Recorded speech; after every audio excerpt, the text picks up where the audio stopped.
Pakistan super লিগের ধামাকা শুরু হতেই মাঠের লড়াই ছাপিয়ে সবার নজর কেড়ে নিল এক অবিশ্বাস্য ও অলৌকিক বলের রহস্য। টস জিতে খেলা শুরু হওয়ার সময় যে বলটি ছিল ধপধপে সাদা, তা কয়েক ওভার যেতেই সবার চোখের সামনে টকটকে লালচে হয়ে উঠল। লাহোর কালান্দার্স বনাম হায়দ্রাবাদ কিংসম্যান ম্যাচে পাওয়ার প্লে শেষ হওয়ার আগেই বলের এই অদ্ভুত বিবর্তন দেখে স্থমিত হয়ে গেল ক্রিকেট বিশ্ব। আম্পায়ারের হাতে থাকা বলটি যখন টিভি স্ক্রিনে বড় করে দেখানো হলো, তখনও ধারাভাষ্যকাররা নিজেদের চোখে বিশ্বাস করতে পারছিলেন না।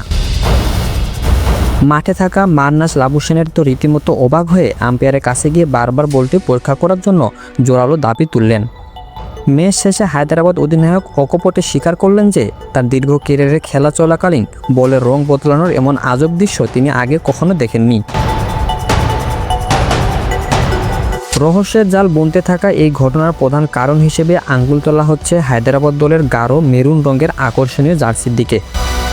ধারণা করা হচ্ছে ক্রিকেটাররা যখন বল উজ্জ্বল করতে বারবার জার্সিতে ঘষছিলেন, তখনই সে কাপড়ের রং লেগে সাদা বলটি গোলাপি হয়ে যায়। এদিকে গতিদানব হারিস রুফ অবশ্য দাবি করেছেন যে বলটি বারবার গ্যালারিতে যাওয়ায় দর্শকদের আসনের রং লেগে এমনটা হতে পারে।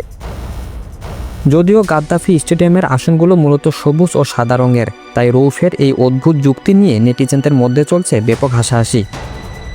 শেষ পর্যন্ত পরিস্থিতি সামাল দিতে 15 ওভার পর আম্পায়াররা সে বিতর্কিত রং পরিবর্তনকারী বলটি বদলে নতুন বল দিতে বাধ্য হলেন।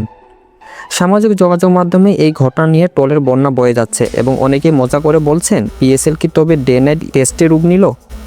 মাঠের লড়াইও হায়দ্রাবাদকে এক বিন্দু ছাড় দেয়নি লাহোর কালান্দার্স, বরং তাদের বিধ্বংসী পারফরমেন্সে ম্যাচটি হয়ে ওঠে একপাক্ষিক। 69 রানের বিশাল ব্যবধানে পরাজিত হয়ে হায়দ্রাবাদ কিংসম্যানরা মাঠ ছাড়লেও সবার মুখে তখন কেবল ওই রহস্যময় বলেরই গল্প।